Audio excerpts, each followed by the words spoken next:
Hi friends, welcome to கலைஸ் kitchen gallery. எல்லோருக்கும் இந்த நாள் ரொம்ப சந்தோஷமானதாக, ஆரோக்கியமானதாக, ரொம்ப ஜாலியான டேவாக இருக்கும்னு நான் நம்புகிறேன். என் மூஞ்சியவே பார்த்து ரொம்ப பேருக்கு போர் அடிச்சிச்சுன்னு நினைக்கிறேன். அதனால தான் இன்றைக்கி ஒரு எம்மியான ஒரு ரெசிபியோடு வந்திருக்கேன்.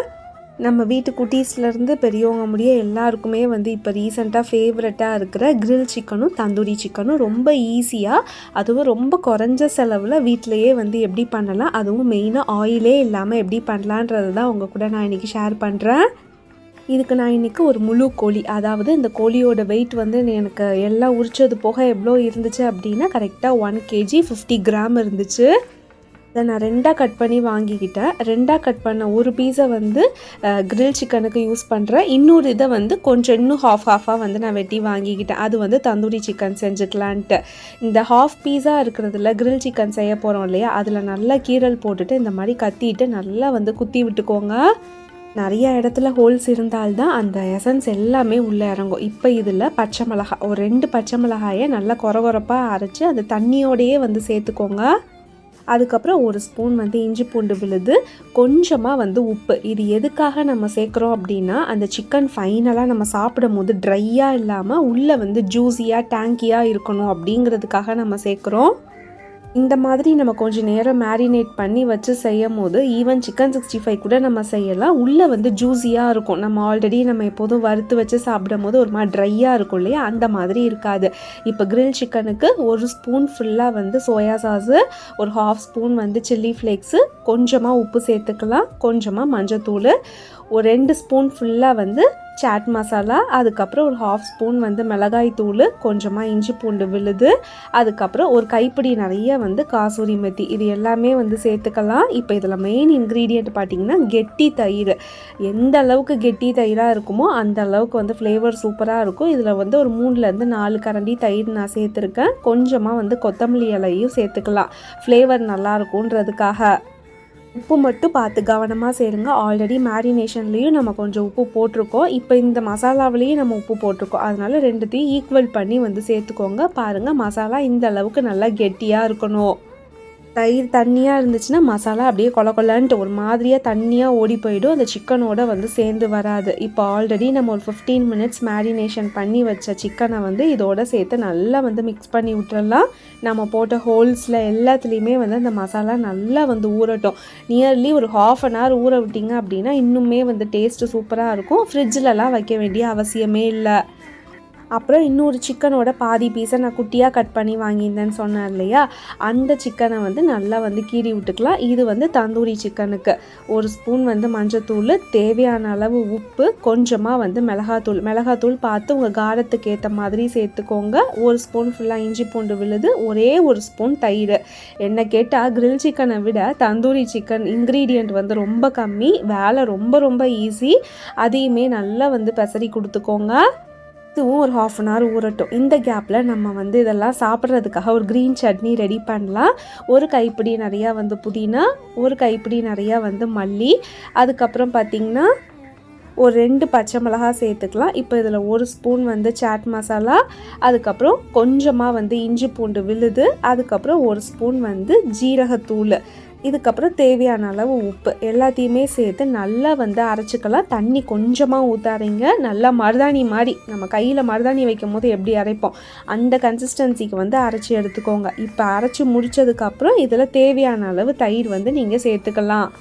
தயிர் சேர்த்து நல்லா மிக்ஸ் பண்ணியாச்சு அப்படின்னா ஒரு ஹோட்டல் டேஸ்ட்டில் க்ரீன் சட்னி செம்மையாக ரெடி ஆகிடும். டேஸ்ட்டு அப்படியே இருக்குங்க, செம்ம டேஸ்ட்டாக இருக்கும். சிக்கனை மட்டும் செஞ்சால் எப்படி, ரொட்டி செய்யணும் இல்லையா, ஒரு கப் மைதா மாவு, ஒரு கப் அரிசி மாவு நான் எடுத்திருக்கேன். இந்த கன்சிஸ்டன்சிக்கு எடுத்திங்க அப்படின்னா 8லேருந்து 9 ரொட்டி வரும். ஒரு 3-4 கரண்டி தயிர் சேர்த்துக்கோங்க, ஒரு ஸ்பூன் உப்பு, இதை சேர்த்து நல்லா பெசரி கொடுத்ததுக்கப்புறம் தேவையான அளவு தண்ணி ஊற்றி நல்லா பிசைஞ்சுக்கோங்க. மாவு கொஞ்சம் சாஃப்டாக இருக்கணும், சப்பாத்தி மாவு மாதிரி எருக்கட்டியாக இருக்கக்கூடாது. ஃபைனலாக நல்லா பெசர்னதுக்கப்புறம் கொஞ்சமாக வந்து ஆயில் தடவி இதுவுமே வந்து நம்ம சிக்கன்லாம் பொரிக்கிற முடிய நல்லா வந்து ஊறட்டும். இது இவ்வளோ நேரம் தான் ஊறணும், அவ்வளோ நேரம் தான் ஊறணும் அப்படின்லாம் இல்லை. இப்போ நம்ம தந்தூரி சிக்கன் ஃபஸ்ட்டு செஞ்சிடலாம். கடாயில் 1 ஸ்பூன் வந்து பட்டர் சேர்த்துக்கோங்க. இப்போ நம்ம ஆல்ரெடி மேரினேட் பண்ணி வச்ச தந்தூரி சிக்கனை எடுத்து நல்லா வந்து போட்டுற வேண்டியதான். ஆயில் நிறைய ஊற்றாதீங்க. இது வந்து ஸ்மோக்கி ஃப்ளேவராக வரணும் அப்படின்னா நீங்கள் பட்டர் சேர்த்திங்க, அதுவும் கொஞ்சமாக பட்டர் சேர்த்திங்க அப்படின்னா நல்லா வந்து அந்த ஸ்மோக்கி ஃப்ளேவர் வரும். ஒரு 2 to 3 மினிட்ஸ் லைட்டாக வெந்ததுக்கு அப்புறமே இன்னொரு பக்கம் பரட்டி கொடுத்துக்கோங்க. அப்போ தான் வந்து மசாலா நல்லா ஒட்டின மாதிரி வரும். நம்ம ஒரு பக்கம் நல்லா தீஞ்சு போன மாதிரி எடுத்துகிட்டு இன்னொரு பக்கம் அப்புறம் கொஞ்சம் நேரம் கழித்து திருப்பி விட்டுக்கலாம்னு நினச்சிங்க அப்படின்னா மசாலா அந்தளவுக்கு ஈவனாக குக் ஆகாது. இது ஒரு பக்கம் வேகட்டும். இப்போ நம்ம சைட் பை சைடு வந்து கிரில் சிக்கன் செஞ்சிடலாம். நான் இன்றைக்கி கிரில் சிக்கன் வந்து ஏர் ஃப்ரையரில் தான் செய்ய போகிறேன். ஏர் ஃப்ரையரை நான் எதுவுமே ப்ரீஹீட் பண்ணவே இல்லை. இப்போ அதில் லைட்டாக வந்து பட்டர் அப்ளை பண்ணி விட்டுட்டு கொஞ்சம் அந்த நம்ம ஆல்ரெடி மேரினேட் பண்ணி வச்சுருக்க சிக்கனை எடுத்து அப்படியே வச்சிட வேண்டியதான். சிக்கனுக்கு மேலே ஆயில் ஸ்ப்ரிங்கிள் பண்ணி விட்றவங்க விடலாம், பட்டர் பண்ணி விட்றவங்க விடலாம். பட் அதுவும் தேவையில்லை, நாங்கள் வந்து ட்ரையாக சாப்பிட்றோம் அப்படின்னா தாராளமாக வந்து ஏர் ஃப்ரையர் அதுவுமே வந்து நல்லா மொறுமொறுன்னு கொடுக்கும். நான் சின்ன பசங்க சாப்பிட்றாங்க அப்படிங்கிறதுக்காக லைட்டாக வந்து பட்டர் அப்ளை பண்ணி விட்டுக்கிட்டேன். ஏர் ஃப்ரையரில் சிக்கன் குக் பண்ணுறதுக்குனே ஆப்ஷன் இருக்குது. கரெக்டாக 27 மினிட்ஸில் வந்து குக் ஆகிடும்ன்ட்டு அந்த ஆப்ஷனே வந்து நான் வச்சு விட்டுட்டேன். இல்லாட்டி 180 டிகிரி செல்சியஸில் 25 மினிட்ஸ் வைங்க. இப்போ நம்ம ஆல்ரெடி பெசரி வச்ச அந்த ரொட்டி மாவு செம்மையாக ரெடி ஆகிடுச்சு. இந்த ரொட்டி மாவு நியர்லி எங்கே கிடைக்கும்னு பார்த்தீங்கன்னா, இந்த பிஸ்மி ஹோட்டல்லலாம் வந்து நம்ம கிரில் சிக்கன் வாங்கினோம் அப்படின்னா அதுக்கு வந்து ருமாலி ரொட்டி ஒன்று கொடுப்பாங்க பார்த்தீங்களா, அந்த ரொட்டி தாங்க இது. இது வந்து நிறைய இடத்துல தந்தூரி ரொட்டி அப்படின்னு கூட சொல்கிறாங்க. எனக்கு சரியான பேர் தெரில. பட் கிரில் சிக்கனுக்கு இந்த ரொட்டி தருவாங்கன்றது மட்டும் எனக்கு தெரியும். நியர்லி ஒரு 2-3 இயர்ஸ் பிஃபோர் நாங்கள் வாங்கும் போது இந்த மாதிரி கொடுத்துருந்தாங்க. எப்போதும் போல் சப்பாத்தி தேய்க்கிற மாதிரியே வந்து தேய்ச்சிக்கோங்க. நம்ம கடையில் வாங்கி சாப்பிட்றத விட வீட்டில் நியர்லி ஒரு 300 to 350 ருபீஸ் நம்ம செலவு பண்ணாலே நம்ம கிரில் சிக்கனும் செஞ்சிடலாம், தந்தூரியும் செஞ்சிடலாம், அதே நேரத்தில் ரொட்டியும் செஞ்சு முடிச்சிடலாம். தோசைக்கல் நல்லா காஞ்சதுக்கப்புறம் லைட்டாக ஆயில் போட்டுட்டு ரொட்டியை 2 பக்கமும் லைட்டாக வேக வச்சு எடுத்துருங்க. இது ரொம்ப சீக்கிரமே வெந்துடும். ஏன்னா மைதா மாவும் அரிசி மாவும் ரெண்டுமே நம்ம ஈக்குவலாக சேர்த்துருக்கிறதுனால ரொம்ப சீக்கிரமாகவே வந்து வெந்துடும். இதுக்கு மேலே வெள்ளை எள்ளு கொத்தமல்லி போட்டிங்கன்னா அந்த ஃப்ளேவர் அந்த வாசனை வந்து சூப்பராக இருக்கும். நான் சொன்ன மாதிரி நான் போட்ட கன்சிஸ்டன்சிக்கு வந்து இதில் 8லேருந்து 9 ரொட்டி வந்து கரெக்டாக வந்துச்சு. அது மீடியம் சைஸ் ரொட்டி தான், ரொம்ப பெருசுலாம் இல்லை. நடுவில் லைட்டாக வந்து தந்தூரி சிக்கனையும் சரி நம்ம கிரில்லுக்கு வச்சுருக்க ஏர் ஃப்ரையரில் வச்சுருக்க சிக்கனையும் வந்து லைட்டாக வந்து பரட்டி விட்டுடலாம். தந்தூரி சிக்கன் வேகிறதுக்கு 15 to 17 மினிட்ஸ் ஆச்சு. சிம்பிளையே வச்சு தான் வறுக்கணும். அப்போ தான் சிக்கன் வந்து உள்ள முடிய நல்லா குக் ஆகும். சூப்பராக ரெடி ஆயிடுச்சு tandoori chicken. Grill chicken already சொன்ன மாதிரி தான் 27 மினிட்ஸில் எனக்கு கரெக்டாக வந்து ஏர் ஃப்ரையரில் குக் ஆகிருந்துச்சு. பார்க்குறதுக்கு செம்ம யம்மியாக இருந்துச்சு.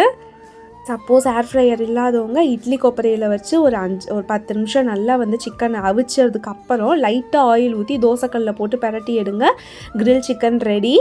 கண்டிப்பாக வீட்டில் ட்ரை பண்ணி பாருங்கள். ரொம்பவே வந்து யூஸ்ஃபுல்லாக இருக்கும்னு நினைக்கிறேன். மறக்காமல் நம்ம சேனலை சப்ஸ்கிரைப் பண்ணிடுங்க. தேங்க்ஸ் ஃபார் வாட்சிங்.